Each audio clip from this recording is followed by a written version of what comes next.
sore hari ini berjudul Jangan Sedih, Allah Tidak Akan Pernah Meninggalkanmu Sendirian, yang pada awalnya akan diisi oleh Dr.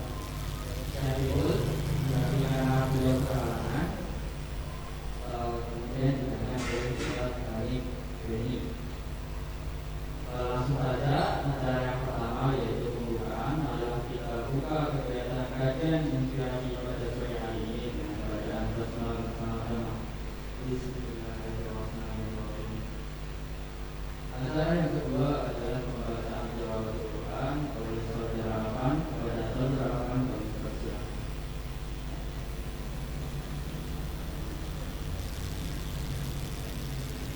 Bismillahirrahmanirrahim. Assalamualaikum warahmatullahi wabarakatuh. A'udzu billahi minasyaitonir rajim. Bismillahirrahmanirrahim. Tabarakalladzi biyadihil mulku wa huwa 'ala kulli syai'in qadir. Alladzi khalaqal mauta wal hayata liyabluwakum ayyukum ahsanu 'amala wa huwal 'azizul ghafur. Alladzi khalaqa sab'a samawati tibaqa ma tara fi khalqir rahmani min tafawut. Farji'il basara hal tara min futur. Thumma rji'il basara karratayn yanqalib ilayka al-basaru khasi'an wa huwa hasir. وَلَقَدْ زَيَّنَّا السَّمَاءَ الدُّنْيَا بِمَصَابِيحَ وَجَعَلْنَاهَا رُجُومًا لِلشَّيَاطِينِ وَأَعْتَدْنَا لَهُمْ عَذَابَ السَّعِيرِ. وَلِلَّذِينَ كَفَرُوا بِرَبِّهِمْ عَذَابُ جَهَنَّمَ وَبِئْسَ الْمَصِيرُ. إِذَا أُلْقُوا فِيهَا سَمِعُوا لَهَا شَهِيقًا وَهِيَ تَفُورُ تَكَادُ تَمَيَّزُ مِنَ الْغَيْظِ. كُلَّمَا أُلْقِيَ فِيهَا فَوْجٌ سَأَلَهُمْ خَزَنَتُهَا قَالُوا بَلَىٰ قَدْ جَاءَنَا نَذِيرٌ فَكَذَّبْنَا وَقُلْنَا مَا نَزَّلَ اللَّهُ مِن شَيْءٍ إِنْ أَنتُمْ إِلَّا فِي ضَلَالٍ كَبِيرٍ. فَقَالُوا لَوْ كُنَّا نَسْمَعُ أَوْ نَعْقِلُ مَا كُنَّا فِي أَصْحَابِ السَّعِيرِ. فَاعْتَرَفُوا بِذَنبِهِمْ فَسُحْقًا لِأَصْحَابِ السَّعِيرِ. إِنَّ الَّذِينَ يَخْشَوْنَ رَبَّهُم بِالْغَيْبِ لَهُم مَّغْفِرَةٌ وَأَجْرٌ كَبِيرٌ. وَأَسِرُّوا قَوْلَكُمْ أَوِ اجْهَرُوا بِهِ إِنَّهُ عَلِيمٌ بِذَاتِ الصُّدُورِ. أَلَا يَعْلَمُ مَنْ خَلَقَ وَهُوَ اللَّطِيفُ الْخَبِيرُ. هُوَ الَّذِي جَعَلَ لَكُمُ الْأَرْضَ ذَلُولًا فَامْشُوا فِي مَنَاكِبِهَا وَكُلُوا مِن رِّزْقِهِ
meninggalkan sendirian bersama Ustaz Hanif Beni SHG MAG Habibullah pengajar Polres Al-Bukhari kepada Ustaz Hanif Beni SHG MAG Habibullah kami persilahkan.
Bismillahirrahmanirrahim.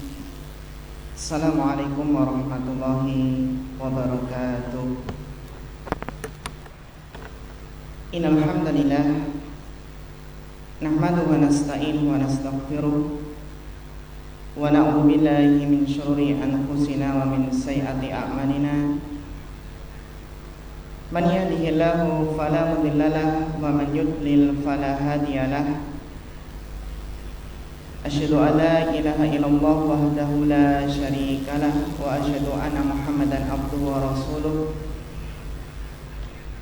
Allahumma shalli wa sallim wa barik wa an'im ala abdika wa rasulika Muhammad wa ala alihi wa sahbihi wa man tabi'ahum bi ihsanin ila yaumiddin, amma ba'd. Ikhwah dan akhwat yang semoga senantiasa dirahmati Allah Subhanahu wa taala. Alhamdulillah, tidak lupa marilah kita senantiasa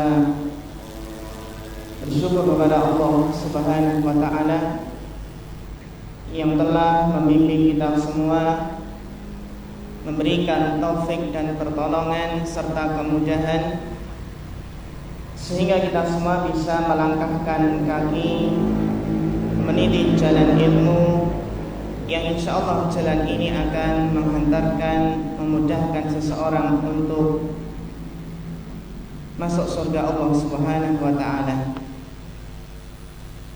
Alhamdulillah kita bisa berkumpul kembali dalam kajian inspirasi pada sore yang berbahagia ini.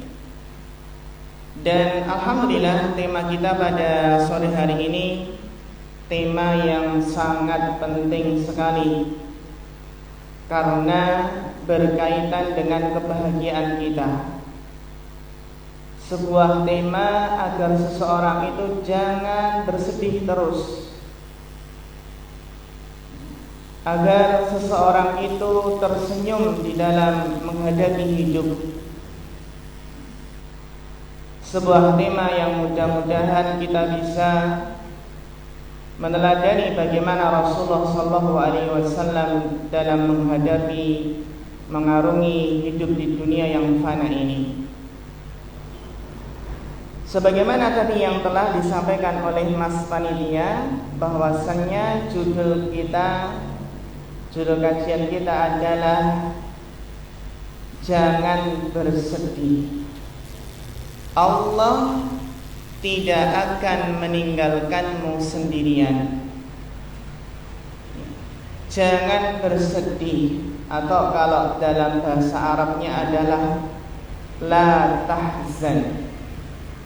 Ini kalau untuk ikhwan, la tahzan, janganlah engkau bersedih. Kalau untuk akhwat berarti la tahzani, sebagaimana la tahzani wa la takhafi, jangan sedih dan jangan takut, kan gitu ya. Sebuah judul kajian yang mengingatkan saya akan sebuah buku, teman-teman. Itu buku yang saya baca, saya kenal ketika waktu SMA dulu. Saya SMA-nya juga, alhamdulillah SMA-nya di sini juga di Karanganyar. Yang saya membaca buku ini di perpustakaan daerah Karanganyar, yang sekarang sudah apa? Sudah pindah ya. Dulu masih apa? Masih dekat dengan jalan raya yang belum dibongkar. Nah, di situ saya membaca sebuah buku yang berjudul La Tahzan. Sudah pernah baca? Pernah belum? Mungkin mbak sudah pernah baca ya?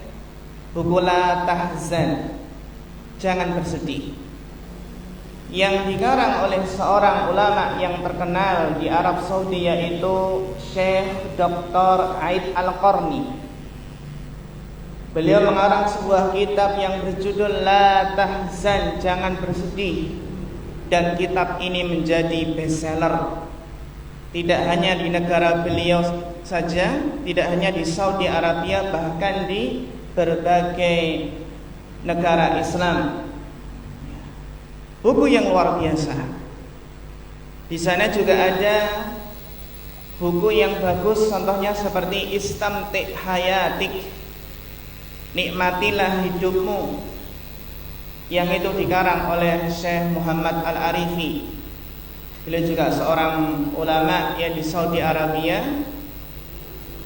Namun saya ingin memberikan sedikit pengalaman ya, dalam buku La Tahzan, jangan bersedih, yang di situ beliau memberikan resep hidup bahagia. Kalau kita lihat banyak penulis-penulis dari kalangan barat, itu apa? Banyak penulis kalangan barat yang membuat ataupun menulis kiat-kiat hidup bahagia. Namun ternyata mereka, para penulis barat tersebut, hanya menulis bagaimana bahagia yang orientasinya hanyalah dunia. Bahkan di sana ada seorang penulis barat yang bukunya itu sangat disukai orang banyak, bestseller yang istimewa, tapi sang penulis sendiri mati bunuh diri. Kan nggak masuk akal ya? Ya dia yang menulis buku tips hidup bahagia, tapi dia sendiri bunuh diri. Kenapa? Karena nggak punya iman. Karena ia hanya menulis bagaimana tips hidup bahagia di dunia saja. Berbeda dengan kitab La Tahzan ini yang dikarang oleh Syekh Dr. Aid Al-Qarni ya. Di sini beliau banyak menyinggung bagaimana orientasi seseorang itu bisa hidup bahagia di dunia dan di akhirat, yang beliau berdalil dengan Al-Quran dan As-Sunnah. Di antaranya, sebelum kita masuk pada tafsir surat Ad-Duha, ini sebagai muqaddimah, beliau memberikan nasihat, yaitu la tahzan, jangan bersedih, pikirkan dan syukurilah, fakir washkur. Yang mana beliau mengajak, ingatlah setiap nikmat yang Allah anugerahkan kepada Anda, karena Dia telah menganugerahkan nikmat dari ujung rambut sampai telapak kaki, yang mana Allah Subhanahu wa ta'ala telah melimpahkan nikmat kesempurnaan yang ada, kesempurnaan tubuh kita, sehingga beliau menasihatkan jangan resah, jangan sedih dan gelisah, karena Anda masih mempunyai nasi hangat untuk disantap dan air segar untuk diteguk, waktu yang tenang untuk tidur pulas, dan kesehatan untuk terus beraktivitas. Kenapa seseorang itu bersedih? Ayyuhal ikhwan wa akhwat, orang itu bersedih karena di antara sebabnya adalah memikirkan sesuatu yang tidak ada. Ini kalau mulai kita membanding-bandingkan. Teman saya dulu seangkatan ketika SMA, sekarang sudah bisa bangun rumah sendiri. Sekarang sudah punya kendaraan, punya mobil. Sekarang usahanya sudah sukses.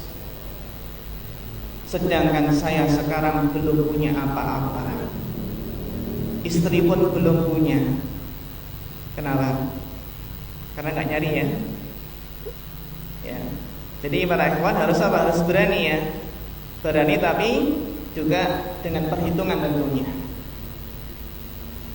Jadi ayyuhal ikhwan wal akhwat, seseorang itu sedih karena memikirkan sesuatu yang tidak ada, sehingga lupa untuk mensyukuri apa yang ada. Perlu kita renungkan, seseorang itu sedih karena memikirkan sesuatu yang belum ia miliki, sesuatu yang tidak ada, sehingga lupa untuk mensyukuri apa yang ada. Sehingga di antara kiat syukur adalah bagaimana kita terus merenungi apa saja yang sudah kita miliki. Sehingga seseorang terkadang jiwanya mudah terguncang hanya karena kerugian materi semata. Padahal Allah Subhanahu wa ta'ala telah memberikan karunia kenikmatan yang tiada terkira jumlahnya. Di antara nasihat beliau dalam kitab tersebut, beliau memberikan nasihat, yang berlalu biarlah berlalu. Apa ikhwan? Yang berlalu biarlah berlalu.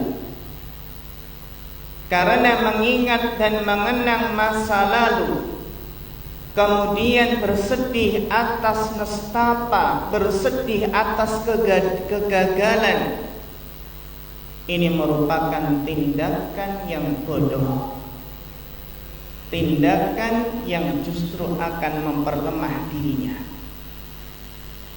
Jadi tidak kita rasakan ternyata mengingat dan mengenang kegagalan itu terkadang membunuh semangat seseorang, memupus tekad, dan mengubur masa depan yang belum terjadi. Jadi biarkanlah masa lalu tersebut, tinggal kita yang penting kita petik ibrahnya, kita petik pelajaran di masa yang lalu, dan kita bertekad tidak akan terulang kembali. Karena terkadang seorang ikhwan, seorang akhwat, ya, seorang muslim dan muslimah terkadang memiliki masa lalu yang kelam, masa lalu yang penuh dengan penderitaan, sehingga seorang mukmin itu harus segera bangkit dari masa lalu yang mungkin ia mengalami kegagalan. Ini di antara nasihat beliau apa? Yang berlalu biarlah berlalu. Terus Masya Allah, di antara nasihat yang berharga berikutnya adalah biarkan masa depan datang sendiri. biarkan masa depan datang sendiri. Karena terkadang seseorang itu merasa sedih. Salah satu sebabnya adalah karena memikirkan masa depan yang belum terjadi. Nanti khawatir bagaimana masa depan kelak, apakah sukses atau tidak. Bagaimana masa depan nanti, saya bisa enggak untuk menjalankannya. Padahal yang harus kita pahami, hari esok adalah sesuatu yang belum nyata, belum bisa diraba, belum terwujud, sehingga tidak memiliki rasa dan warna. Jika demikian, ayuhal ikhwah wal akhwat, akhi ukhti rahimakumullah jami'an, jika demikian, coba kita renungkan mengapa terkadang kita menyibukkan diri dengan hari esok, mencemaskan kesialan-kesialan yang mungkin akan terjadi. Memikirkan nanti kalau dewasa bagaimana, kalau masa tua nanti kena penyakit bagaimana, nanti kalau punya anak kira-kira bisa mensekolahkan tidak. Bahkan terkadang meramalkan nanti kalau tahun ini akan ada bencana, ada musibah. Sedangkan kita sendiri pun tidak bisa memastikan apakah umur kita akan bisa sampai pada masa tersebut. Apakah kita akan berjumpa dengan hari esok? Wa ma tadri nafsun bi ayyi ardin tamut. Kita sendiri pun apa tidak mengetahui di bumi mana akan meninggal. Demikian juga madza taksibu ghadan. Kita enggak tahu apa yang akan kita perbuat pada hari esok. Sehingga nasihat untuk kita semua, jangan bersedih. Semua akan terjadi dengan sesuai qada dan qadar Allah. Jangan bersedih, ya. Tunggulah jalan keluar. Jangan bersedih, ingatlah selalu Allah. Jangan putus asa dari rahmat Allah.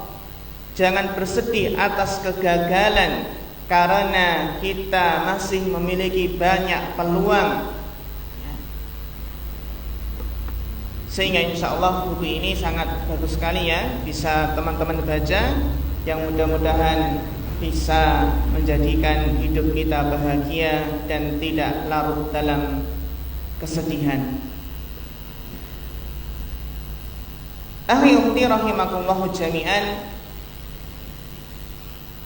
karena pembahasan kita di sore hari ini adalah tafsir surat Ad-Duha, yang di situ ada firman Allah, ma wadda'aka rabbuka wa ma qala. Janganlah bersedih karena Allah ma wadda'aka, Allah tidak akan meninggalkanmu, wa ma qala, dan Allah tidak membencimu. Ini yang insyaallah akan kita bahas.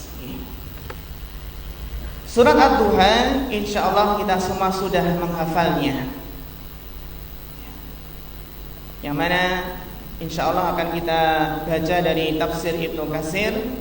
Beberapa faedah di sini.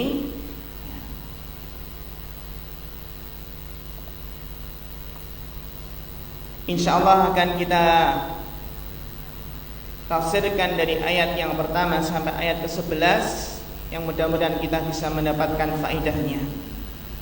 Allah Ta'ala berfirman, "Wadduha", demi waktu duha, demi waktu matahari sepenggalahan naik, yang mana Allah Subhanahu wa Ta'ala bersumpah dengan waktu duha.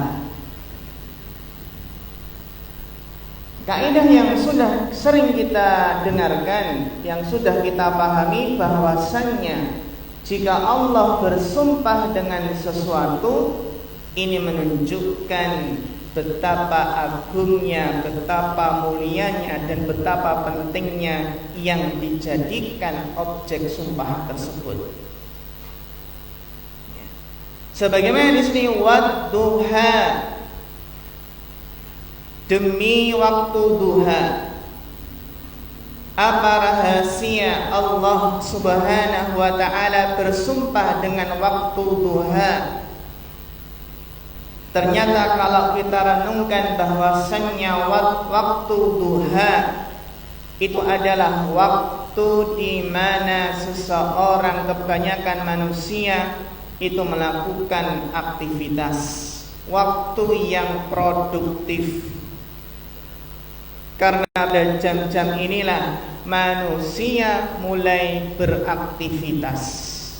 Ada yang berangkat kerja, berangkat ke sekolah, berangkat ngajar. Yang Pak Tani kemana? Pak Tani ke sawah.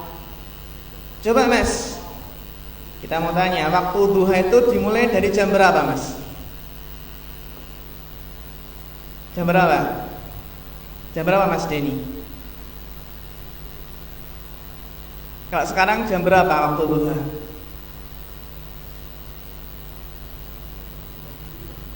Jam 9. Oh, jam 9 enggak terlalu kesiangan. Berapa? Jam 6. Ya, Masya Allah. Awal waktu duha, akhi ukhti rahimakallah, ya. Waktu duha itu adalah dimulai dari terbit matahari, kurang lebih adalah 1/4 jam setelah terbit matahari. Contoh di jadwal sholat abadi ya, jadwal sholat 5 waktu. Contoh, waktu terbit tertulis jam, kalau sekarang jam 5:46. Jam 5 lebih berapa? 46. Maka kapan dimulai waktu duhanya? Jam 5:46 tambah 15 menit berapa? Jam 6:01. Itu adalah awal waktu duha, ya. Jadi seseorang ketika sholat jam 6:01 itu dinamakan dengan sholat isyraq atau sholat syuruk, yang para ulama menjelaskan sholat isyraq inilah awal waktu duha, juga dinamakan sholat duha di awal waktu, ya. Meskipun para ulama menjelaskan bahwasannya waktu afdal sholat duha adalah ketika anak unta itu kakinya mulai kepanasan di padang pasir, ya, jam 9-an gitu ya, jam 8 ya. Namun jam 6 itu ya, sekitar jam 6-an itu sudah boleh untuk sholat duha. Bahkan dalam hadis dijelaskan bahwasannya barang siapa sholat subuh kemudian berdiam diri di tempatnya, berzikir, membaca Al-Quran sampai matahari setinggi tombak, berarti jam 6:01 itu ya, setinggi tombak itulah waktu syuruk, ya. Maka apa? Maka dia mendapatkan pahala seperti haji dan umrah bersama Nabi Sallallahu Alaihi Wasallam. Pernah dengar hadisnya? Ya. Ini jadi awal waktu duha. Yang enggak boleh sholat itu ya dari apa? Dari jam 5:46 sampai jam 6:01. Karena ketika awal-awal matahari terbit inilah ya, matahari berada di antara dua tanduk syaitan. Tapi kalau matahari sudah meninggi sekitar 1 tombak, maka itulah awal waktu duha. Yang mana sekitar jam itu ya, jam 6-an manusia mulai beraktivitas. Ya, ada yang buka toko, ada yang kemana? Ke sawah, ada yang intinya adalah mulai bekerja.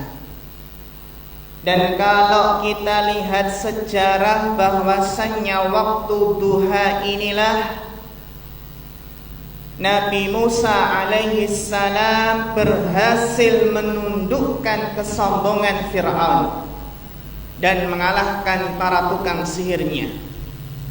Sebagaimana Allah berfirman, qala mau'idukum yaumuz zinati wa ayyuhsyaran nasu duha.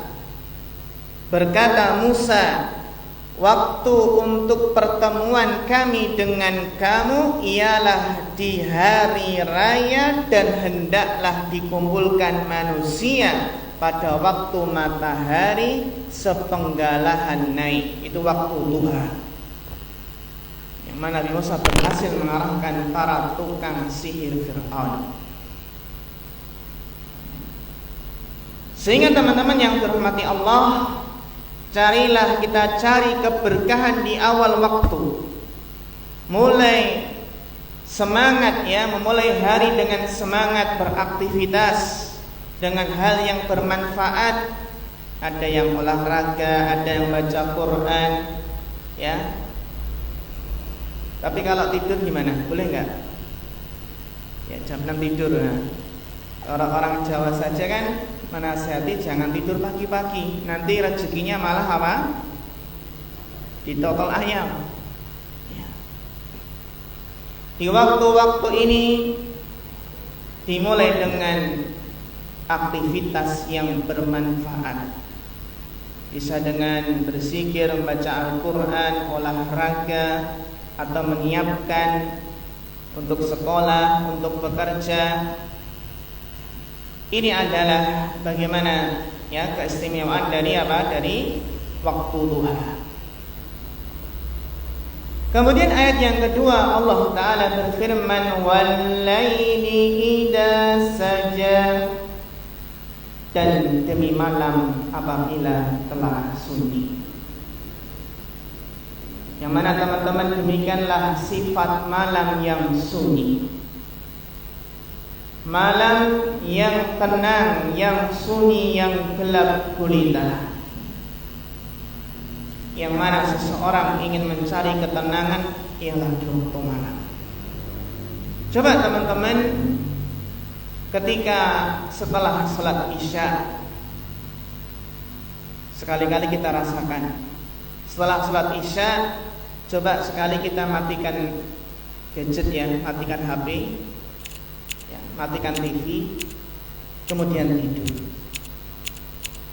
Kemudian tidur agar bisa bangun gasi, bangun lebih awal. Ketika kita sekitar jam 8-an sudah tidur, terus nanti bisa bangun jam 2, jam 3, disitulah letak ketenangan, disitulah letak ketentraman. Coba rasakan sekali, 2 kali, terutama bagi kita yang mungkin susah untuk sholat tahajud, susah untuk sholat malam. Coba untuk tidur di awal waktu, ya, di awal malam, agar nanti bisa bangun malam jam 2, baca buku, baca Al-Quran, belajar.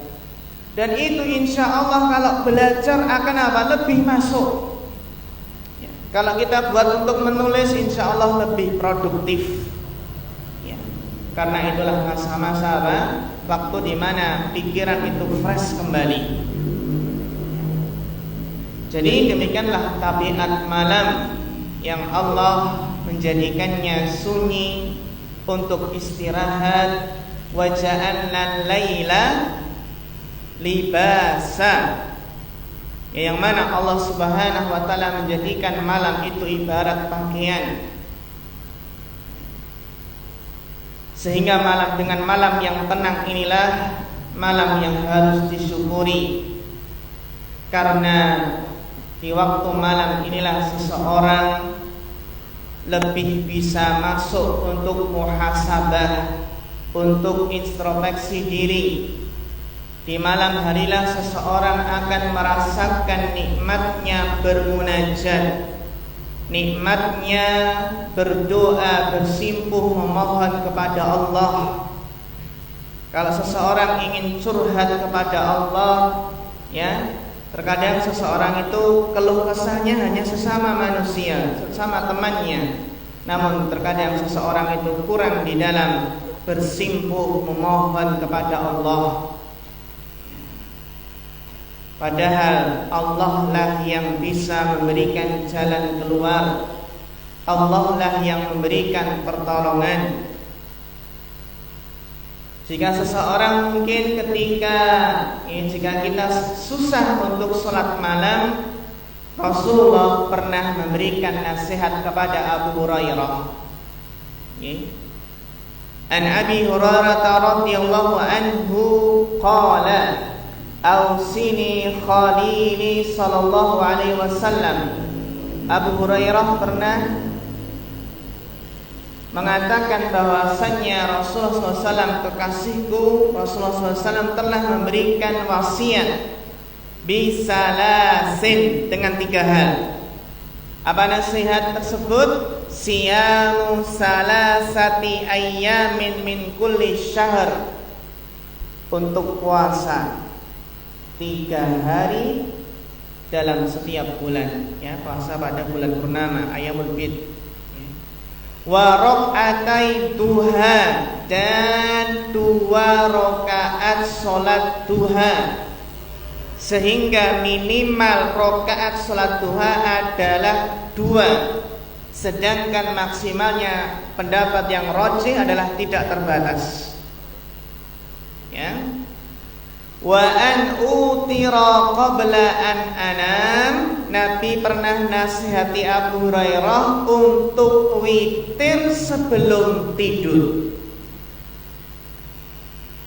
Dan barang siapa yang keadaannya mirip dengan Abu Hurairah, silahkan dicontoh beliau witir sebelum tidur. Jika mungkin terasa mungkin belajar sampai larut malamnya dan nanti khawatir nggak bisa bangun malam, silahkan witir. Nanti kalau alhamdulillah bisa bangun, tinggal tahajud, tidak perlu ditutup witir lagi. Karena Abu Hurairah itu biasanya murojaah hafalan hadis, belajar sampai larut malam, sehingga beliau adalah sahabat yang paling banyak meriwayatkan hadis.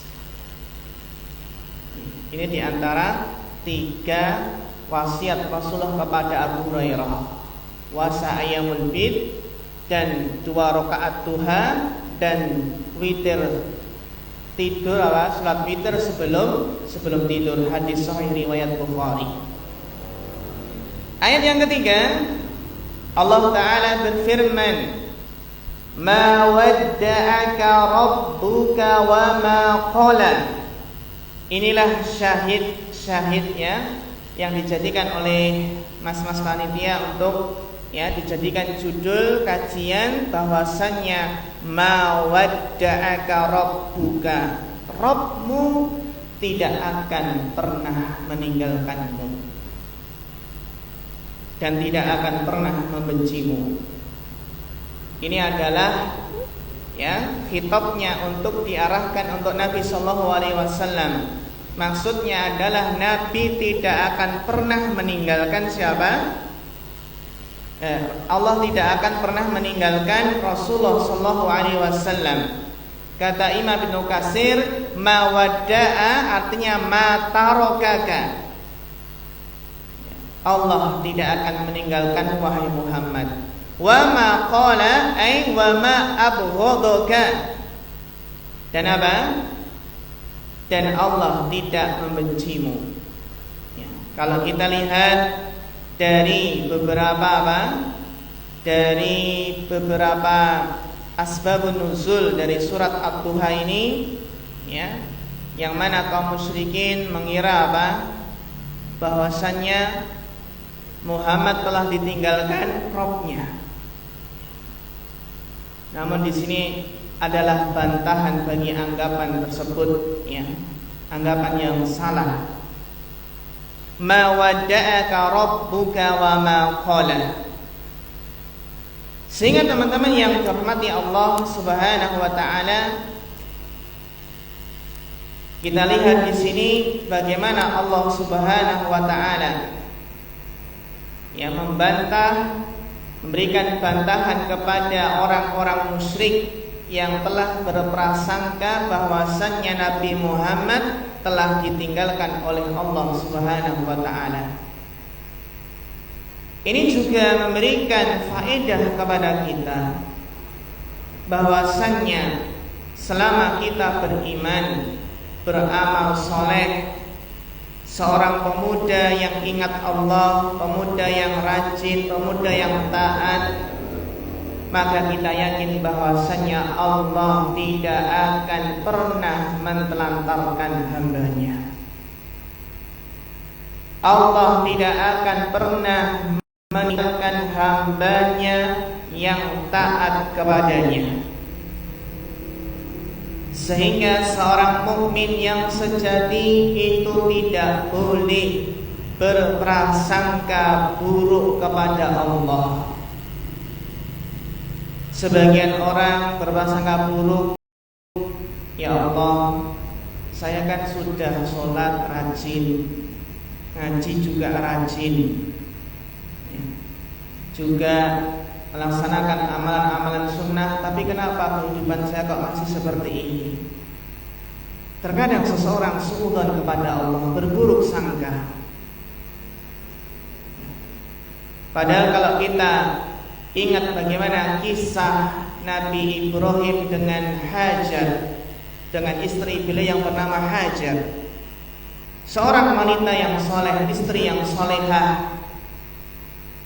Ketika Nabi Ibrahim meninggalkan Hajar dan Ismail di sebuah tempat yang gersang, tidak ada makanan, tidak ada minuman, tiba-tiba Nabi Ibrahim menurunkan Hajar dan Ismail di tempat tersebut.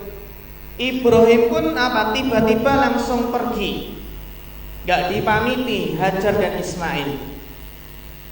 Sehingga Hajar pun membuntuti Nabi Ibrahim dari belakang, terus membuntuti. Namun ternyata Ibrahim tetap diam membisu, tidak berbicara sama sekali. Akhirnya apa? Hajar bertanya, "Ya Ibrahim, aina tadhhab?" Wahai Ibrahim, kemana kamu hendak pergi? Hingga akhirnya Hajar bertanya, "Allahu amaraka bihada." Wahai Ibrahim, apakah Allah yang telah memerintahkanmu untuk meninggalkan kami di tempat yang tandus ini? Nabi Ibrahim menjawab, iya. Kemudian Hajar, seorang istri yang solehah, mengatakan, "Idzan la yudai'unallah." Kalau ini adalah perintah Allah, maka Allah tidak akan menyia-nyiakan kami. Allah tidak akan mentelantarkan kami. Kita lihat bagaimana keyakinan Hajar. Padahal ditinggal, gak ada makanan, gak ada minuman, tapi yakin bahwasanya Allah itu akan bersama hambanya yang beriman dan beramal soleh. Sehingga akhirnya apa? Hajar cari makanan, cari minuman, lari-lari dari bukit Sofa ke Marwah, dan akhirnya makanan itu ada di mana? Di dekat apa? Di dekat anaknya Ismail. Sehingga muncullah apa? Air Zam-Zam. Itu nih, jadi apa? Ma wadda'aka rabbuka wa ma qala. Menunjukkan seseorang harus berbaik sangka kepada Allah ketika diuji. Banyak teman-teman kita yang diuji dengan positif corona, banyak yang isoman. Saat-saat itulah seseorang harus berbaik sangka kepada Allah. Jangan pikirannya yang neko-neko ya, yang aneh-aneh. Tapi apa? Harus berbaik sangka kepada Allah. Yang penting taat, maka Allah tidak akan mentelantarkan. Demikian pula seseorang yang penting menempuh jalan yang benar, jalan hidayah, maka dia tidak akan menghiraukan orang lain, karena dia bersama Allah, yakin dan tenang bersama Allah. ma wadda'aka rabbuka wa ma qala. Kemudian ayat yang keempat, Allah Ta'ala berfirman, walal akhiratu khairul laka minal ula. Dan sesungguhnya yang akhir itu lebih baik daripada yang awal. Sebagian ulama berpendapat maknanya adalah akhirat lebih baik dari dunia. Sebagian ahli tafsir juga menjelaskan bahwasannya maksudnya adalah Allah menerangkan bahwasannya keadaan Rasulullah Shallallahu Alaihi Wasallam pada masa yang akan datang jauh lebih baik dari masa sebelumnya. Karena Rasulullah akan terus mendapatkan derajat yang tinggi di sisi Allah. Al-Imam Ibnu Katsir juga menjelaskan maksud dari ayat ini adalah akhirat itu lebih baik bagimu wahai Muhammad daripada dunia.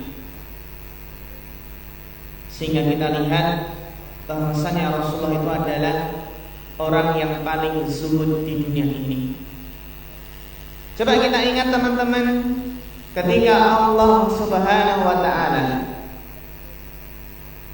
memberikan pilihan kepada Rasulullah.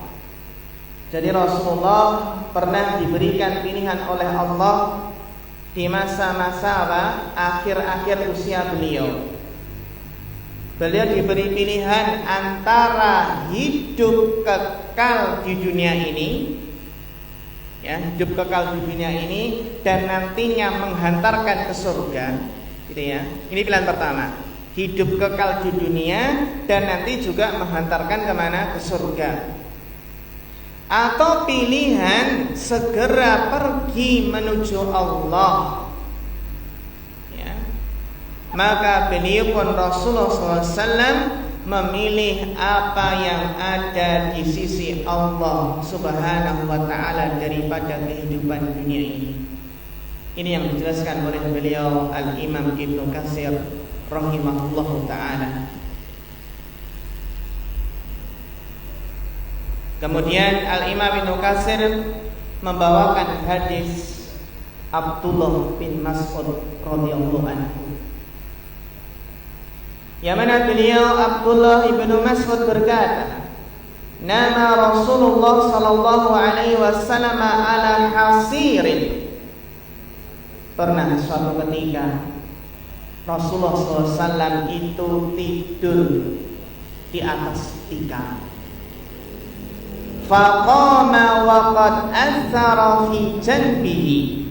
Kemudian Rasulullah bangun, beliau bangun sedang tubuh beliau ada bekas tikar tersebut. Sehingga para sahabat pun berkata, faqulna, kami pun berkata, ya Rasulullah, wahai Rasulullah, lau ittakhadna laka wiqa'an, seandainya tadi kami siapkan untuk Anda wahai Rasulullah alas pelapis tikar tadi.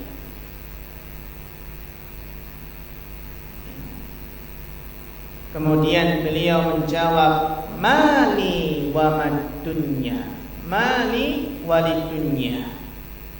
Apalah artinya untukku semua yang ada di dunia ini. Ma ana fid dunya illa karakibin. Beliau menjelaskan, tidaklah saya ini di dunia melainkan seperti seseorang pengendara, karakibin, ya. Astadillu tahta syajaratin, seperti pengendara yang bernaung di bawah pohon. Summa roha wa tarokaha. Jadi istirahat di bawah pohon, kemudian pergi meninggalkannya. Kalau kita apa, teman-teman? Semuanya ada nggak di sini yang tikarnya apa? Kasurnya spring bed ya. Kasurnya mesti empuk. Saking empuknya lah, susah bangun. Ya. Ada sebagian teman itu yang kalau tidur sengaja nggak mau di kasur yang empuk. Kenapa? Biar nanti bisa cepat bangunnya katanya. Ya, bukan berarti zuhud itu meninggalkan kasur kok, enggak. Ya. Akan tetapi yang kita pahami bahwasanya bagaimana sikap Rasulullah SAW yang mana beliau adalah manusia yang paling paham tentang hakikat hidup di dunia ini. Hadis riwayat Imam Tirmidzi. Sehingga faedah dari ayat yang keempat ini, teman-teman yang dirahmati Allah, ya, walal akhiratu khairul laka minal ula. Faedahnya adalah bahwasanya orang yang cerdas sesungguhnya adalah orang yang orientasinya tujuannya adalah akhirat. Orang yang cerdas itu yang menjadikan seluruh sarana dunia ini untuk mencari ridha Allah. Dan orang yang cerdas adalah orang yang sangat yakin bahwasannya akhirat itu lebih baik dari dunia. Dan gak bisa dibandingkan, bagaimana mungkin membandingkan sesuatu yang abadi dengan sesuatu yang rata-rata hanya 60-70 tahun. Ya. Tadi pagi ada berita salah satu santri kami ya di pondok, ya alumni ya sudah lulus, meninggal dunia di Karangpandan, rumahnya di Karangpandan. Padahal baru semester 7. Dan apa? Dan umurnya baru 21 tahun. Tadi pagi baru dikuburkan. Ya. Wallahu alam ya, apakah kena Covid atau tidak, wallahu alam. Yang pastinya adalah apa? Bahwasanya kematian itu tidak mengenal usia. Dan juga dalam ayat ini ya, kita bisa mencontoh bagaimana kesederhanaan Rasulullah SAW. Karena hakikat kebahagiaan itu adalah di dalam hati, yang mana hati yang tujuannya akhirat pasti akan bahagia. Kemudian ayyuhal ikhwah wal akhwat rahimakumullah jami'an, ayat yang kelima, Allah Ta'ala berfirman, wala sawfa yu'tika rabbuka fatardha, dan kelak Rabbmu memberikan karunia-Nya kepadamu lalu hati kamu menjadi puas. Dalam ayat ini Allah Ta'ala kembali menegaskan bahwasannya Rasulullah SAW akan diberi karunia, diberi kenikmatan, sehingga pemberian Allah ini menjadikan beliau ridho. Wala saufa yu'tika rabbuka fatardha.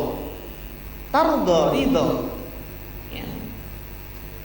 Syekh Abdurrahman bin Nasir As-Sa'di dalam tafsir ya Karimur Rahman fi tafsir Kalamil Mannan, atau yang dikenal dengan tafsir As-Sa'di, menjelaskan ayat ini merupakan sebuah ungkapan atas karunia Allah kepada Rasulullah SAW yang tidak mungkin ada ungkapan lain yang lebih umum, yang lebih gamblang dari ungkapan ini. Sebuah karunia Allah yang menjadikan Rasulullah SAW ridho. Kita pun sebagai umat ini juga mendapatkan kekhususannya. Umat ini yang mana umat terakhir, tapi yang pertama masuk surga. Ya, umat ini adalah umat di mana apa? Dihalalkan ghanimah. Juga umat ini apa? Bahwasannya seluruh bumi itu bisa dijadikan apa? Dijadikan tempat sholat dan juga untuk bersuci. Tentunya kecuali hal-hal yang najis ya, kamar mandi atau kuburan. Ini adalah kekhususan umat Islam. Sehingga kita harus bersyukur atas nikmat yang sangat besar ini. Ayat yang ke-6 Allah Ta'ala berfirman, alam yajidka yatiman fa'awa. Bukankah dia Allah mendapatimu sebagai seorang yatim, fa'awa, kemudian dia melindungimu. Kalau kita lihat anak yatim, coba kita renungi ayat ini. Alam yajidka yatiman fa'awa.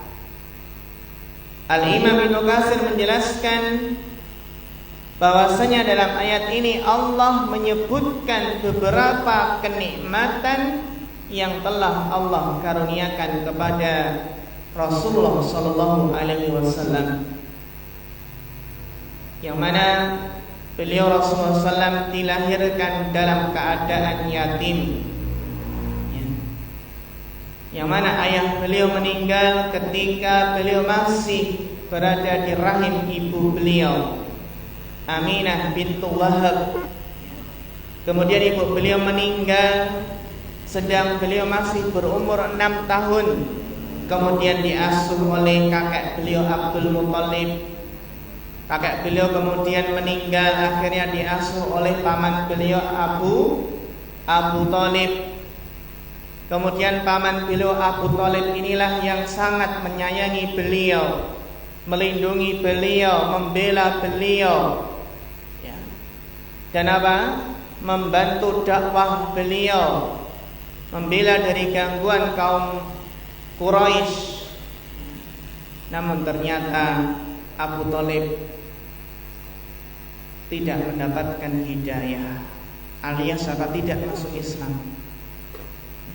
Jadi paman Nabi itu kan dibagi menjadi 3 ya. Ada paman Nabi yang beriman seperti Hamzah bin Abdul Muthalib ya, Hamzah dan Abbas itu beriman. Ada yang kafir seperti siapa? Kafir dan memerangi seperti Abu Lahab. Seperti siapa? Abu Lahab. Ini jenis paman beliau yang kedua. Ada yang beriman, ada yang kafir memerangi. Ada yang kafir tapi tidak memerangi, justru melindungi. Siapa? Abu Thalib. Abu Thalib ternyata sampai akhir hayat itu tidak mengucapkan syahadat, menunjukkan bahwasannya seseorang itu tidak bisa memberikan hidayah kepada orang yang ia cintai. Bapak, ibu, ya, anak, adik, kakak, tidak ada yang bisa memberikan hidayah kecuali Allah. Kita hanya berusaha mendakwahi bapak ibu kita, mendakwahi anak kita, kakak kita, adik kita, kerabat kita. Namun Al-hidayatu biyadillah. Hidayah itu di tangan Allah. Kemudian ayat yang ke-7, wa wajadaka dhallan fahada. Dan bukankah dia Allah yang mendapatimu sebagai orang yang bingung, lalu dia memberikan petunjuk. Ya, jadi maksud ayat di sini, ya, dhallan itu bukan tersesat kafir atau musyrik, enggak ya. Ya, maksudnya adalah sebagaimana dikatakan oleh Syekh Sa'di, maksud ayat ini Allah mendapati dirimu wahai Muhammad dalam keadaan tidak tahu apa itu Al-Quran, apa itu iman. Wa ma tadri mal kitabu walal iman. Ya, dalam keadaan Nabi belum tahu apa itu Al-Quran, apa itu iman. Kemudian Allah mengajarkan kepada Rasulullah SAW Al-Quran, iman, ya, Allah bimbing, ya, sehingga Sehingga beliau menjadi Menjadi seorang nabi yang memiliki akhlak yang semakin mulia. Ini dalam tafsir Karimur Rahman. Sehingga dol di sini ya, dolan itu bukan sesat, maksudnya sesat seperti orang kafir dan orang musyrik, tidak. Ya. Namun apa? Ini menunjukkan bahwasannya Nabi ketika belum menerima wahyu tentunya belum mengetahui apa itu Al-Quran dan apa itu iman. Ya. Sehingga dalam ayat ini apa? Wa wajaka dhalan fahada. Ini mengingatkan seseorang ketika dalam keadaan tersesat dari jalan Allah, kemudian Allah berikan jalan hidayah, maka hendaknya seseorang menjaga nikmat hidayah tersebut.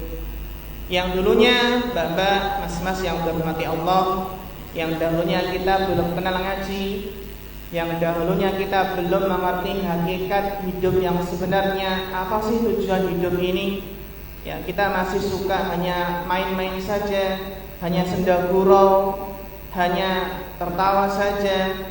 Namun setelah ngaji, alhamdulillah, kita paham apa tujuan kita hidup di dunia ini. Kita paham apa orientasi kita.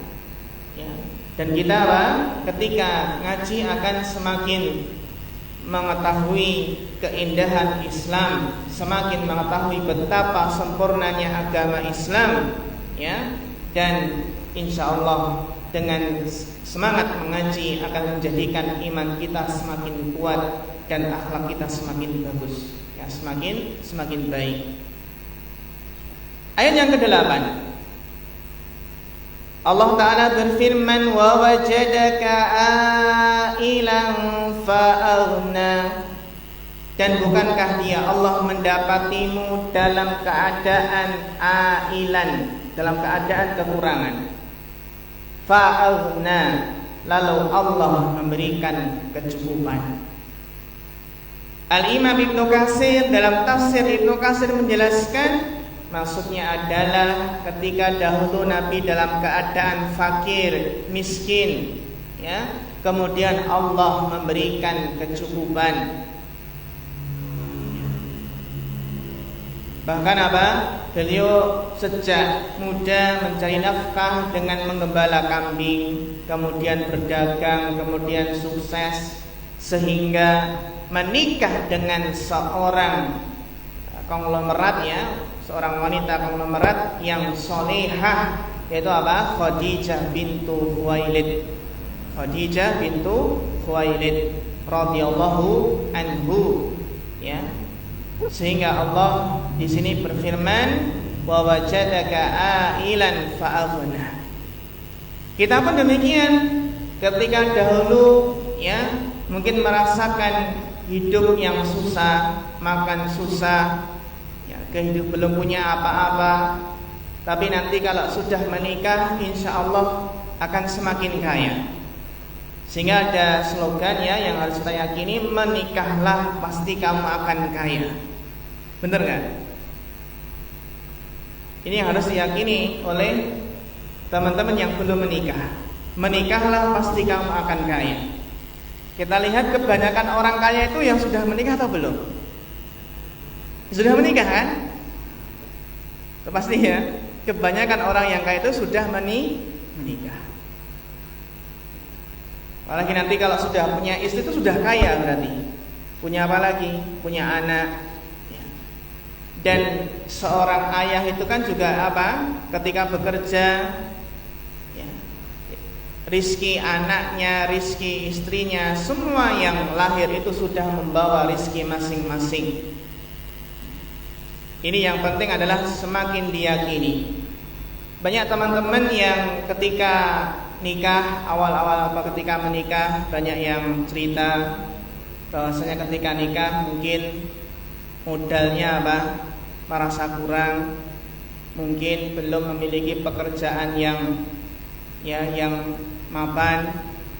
Namun apa? Banyak yang bercerita ketika setelah menikah, pintu itu selalu ada, pintu terbuka, pintu rezeki terbuka.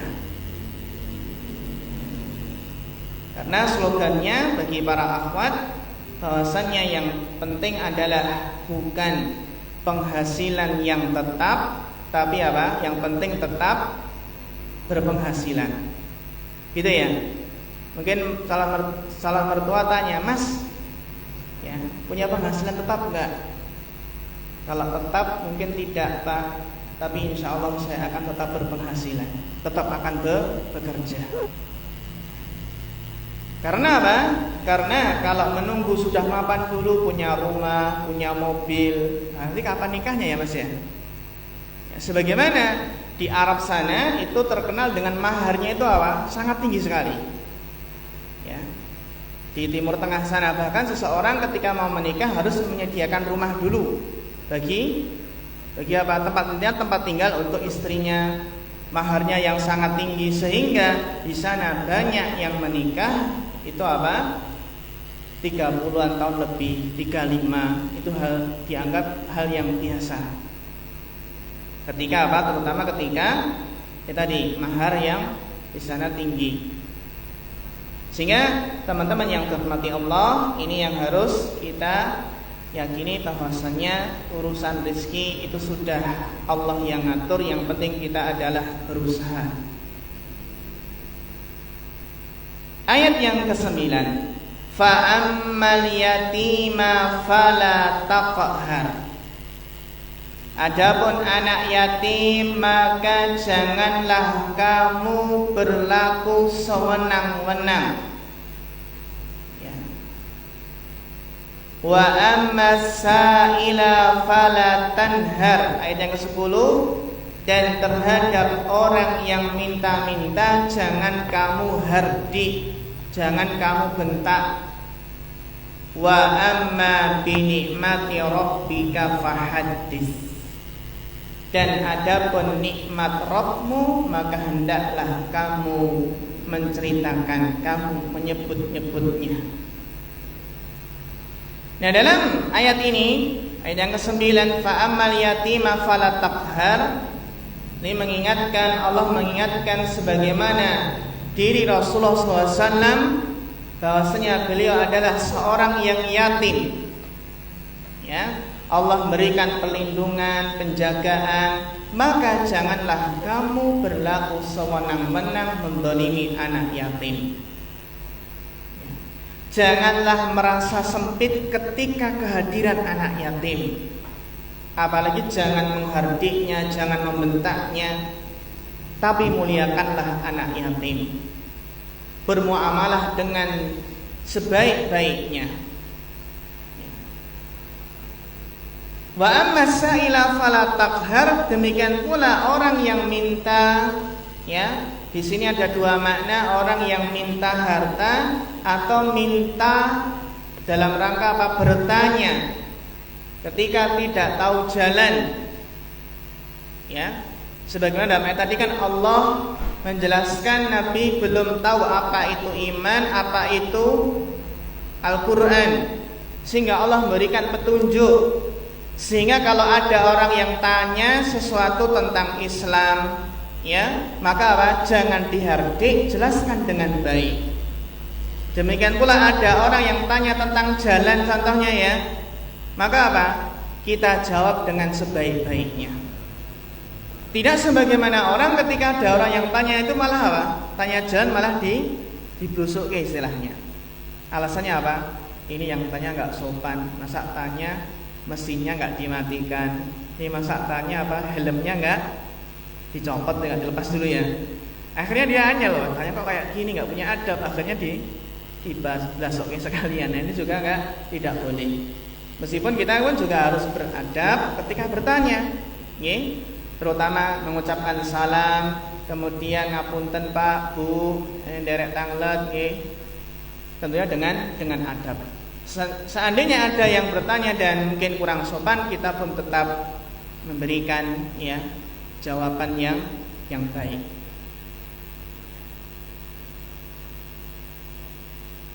Para ikhwah yang semoga dirahmati Allah, kemudian ayat yang terakhir di sini Allah Taala berfirman, wa amma bi ni'mati rabbika fahaddits. dan terhadap nikmat Rabbmu, maka hendaklah kamu ceritakan. Ya, teman-teman sudah sering gak ini? Gimana? Ketika dapat nikmat, apakah kita harus menceritakan setiap nikmat yang kita dapat? Bahkan dahulu para ulama menjelaskannya, kana muslimuna yarawna anna min syukrin ni'am ayuhaddisu biha. Dahulu kaum muslimin menganggap bahwasannya termasuk mensyukuri nikmat adalah seseorang menyiarkannya atau menceritakan, menampakkan nikmat tersebut. Al-Hasan bin Ali mengatakan, ma amilta min khairin fahaddis ikhwanaka. Kebaikan apa saja yang kalian perbuat, maka ceritakanlah kepada saudara kalian. Apa maksudnya? Jadi kaidah asalnya bahwasanya di antara cara bersyukur, termasuk bersyukur adalah at-tahaddus bin nikmah, menceritakan nikmat. Alhamdulillah saya dapat ini, dapat rezeki. Alhamdulillah saya dapat ranking 1. Alhamdulillah saya diterima di sekolah ini, di kampus ini. Jadi min syukrin ni'am at-tahaddus biha. Termasuk mensyukuri nikmat adalah menceritakannya, menyebut-nyebutnya. Bahkan Allah mencintai seseorang yang menampakkan nikmat yang telah Allah berikan kepadanya. Sebagaimana seseorang ketika diberi nikmat oleh Allah, kemudian ditampakkan dalam pakaiannya, dalam sandalnya, dalam makanannya, dan yang lainnya, maka itu termasuk menampakkan nikmat dalam rangka bersyukur. Namun para ikhwan dan akhwat, ada yang perlu digarisbawahi dalam masalah at-tahaddus bin nikmah. Nikmat apa yang kita ceritakan tentunya adalah yang apabila kita ceritakan akan mendatangkan maslahat, bukan justru maldorot. Ada yang dapat nikmat uang 1 miliar terus pasang status di Facebook. Kira-kira apa? Ini mengundang apa, Mas? Mengundang perampok itu ya.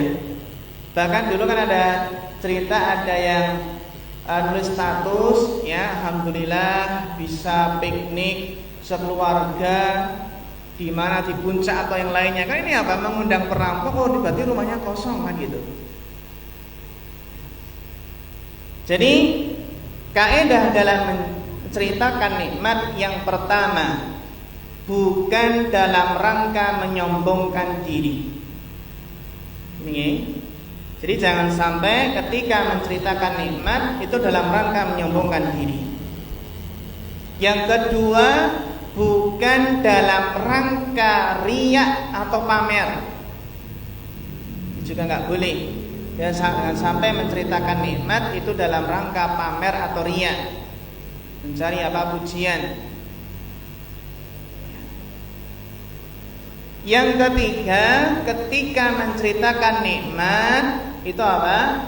Jangan sampai menimbulkan hasad bagi saudara yang mendengarnya. Yang malah apa?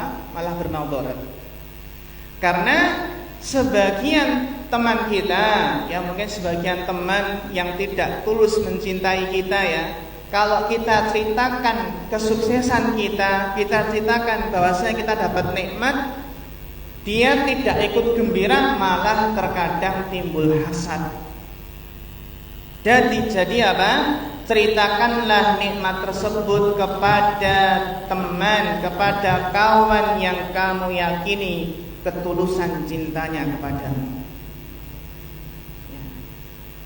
Kalau apa? Kita menceritakan nikmat kepada teman yang hasad kepada kita kan malah istilahnya manas-manasi ya. Malah manas-manasi, ngompori ya. Jadi ketika menceritakan nikmat tidak boleh dalam rangka menyombongkan diri, dalam rangka riya, pamer, dan juga apa? Menimbulkan hasad. Menimbulkan apa? Menimbulkan hasad. Jadi termasuk apa? Termasuk mensyukuri nikmat adalah menyebut-nyebut nikmat Allah Subhanahu wa ta'ala. Jadi ini adalah ayat yang sangat bermanfaat ya. Wa amma bi nikmati rabbika fahaddits. Ya. Dan tentunya kita membedakan ada nikmat diniyah dan nikmat dunyawiyah. Dan dalam menceritakan nikmat, terkadang kita menceritakan nikmat secara umum, terkadang nikmat khusus. Ya. Dan kalau menceritakan nikmat yang khusus, tentunya apa? Harus waspada dari ancaman bahaya seperti penyakit hasad. Baik, ayuhal ikhwan wal akhwat rahimakumullah jami'an. Ya, alhamdulillah kita telah sampai pada ayat yang ke-11 ini, sehingga apa yang bisa kita petik kesimpulan dari tafsir surat Abruha ini, kita harus yakin bahwasannya selama kita berusaha untuk taat kepada Allah, berusaha untuk mempelajari agama Allah dan juga mengamalkannya, semangat berdakwah, alhamdulillah ya, kita bersyukur, berterima kasih kepada teman-teman ya, panitia kajian inspirasi. Semoga diberikan kemudahan, diberikan istiqomah ya, dalam meniti jalan dakwah ini. Maka kita yakin bahwasanya selama kita itu berbuat karena Allah ya, kita beramal karena Allah, berdakwah karena Allah, maka kita yakin bahwasanya pertolongan Allah itu amatlah dekat. Inna nasrallahi qarib. Pertolongan Allah itu amatlah dekat. Dan Allah pasti akan menjadikan bahagia bagi seseorang yang mendalami agamanya, tentunya dengan hidup yang bahagia di dunia dan di akhirat. Idza jaa nasrullahi wal fath. Ya. Dan juga firman Allah, in tansurullaha yansurkum wa yusabbit aqdamakum. Apabila kita menolong agama Allah, maka Allah akan menolong kita dan akan meneguhkan langkah kita. Demikian teman-teman yang semoga dirahmati Allah. Mudah-mudahan tafsir ringkas dari surat Abruha ini bermanfaat dan bisa kita amalkan, bisa kita dakwahkan. Wassallallahu ala nabiyina Muhammadin wa ala alihi wa sahbihi wasallam. Wassalamualaikum warahmatullahi wabarakatuh.